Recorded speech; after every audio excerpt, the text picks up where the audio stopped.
Si souvent nous mettons nos projets, nos programmes comme excuse pour ne pas venir au secours du pauvre. C'était le cas du prêtre et du lévite dans cette parabole du bon samaritain. Cela peut être aussi notre cas. Mais nos peurs viennent aussi peut-être du fait que nous craignons de ne pas réussir, de ne pas pouvoir aider la personne qui demande notre aide.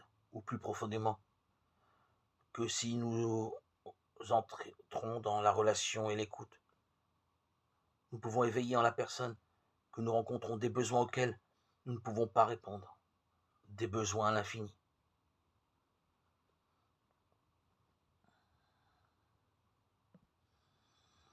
Les cris des personnes qui sont en difficulté peuvent être non seulement financiers mais affectifs. Et cela est pire, c'est comme un gouffre sans fin. Le cri du petit enfant crie en ces personnes. Ils crient, ils hurlent contre leur père et leur mère qui l'ont abandonné ou qui l'ont maltraité. Nous pouvons par sécurité ne pas vouloir rencontrer ce genre de personnes en difficulté pour pas engouffrer notre vie dans l'immense abîme de leurs besoins et perdre, pour ainsi dire, notre liberté, notre être. Peut-être aussi, nous désirons ne pas être dérangés.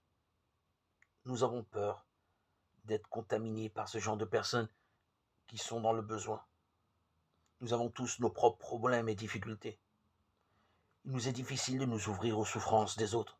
On est mieux chez soi, comme on dit.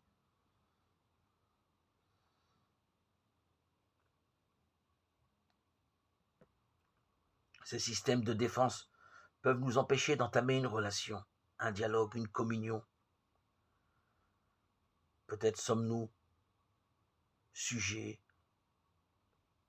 aux deux formes de panique, les plus fondamentales au cœur de l'être humain. La peur de l'abandon et la peur d'être dévoré par l'autre.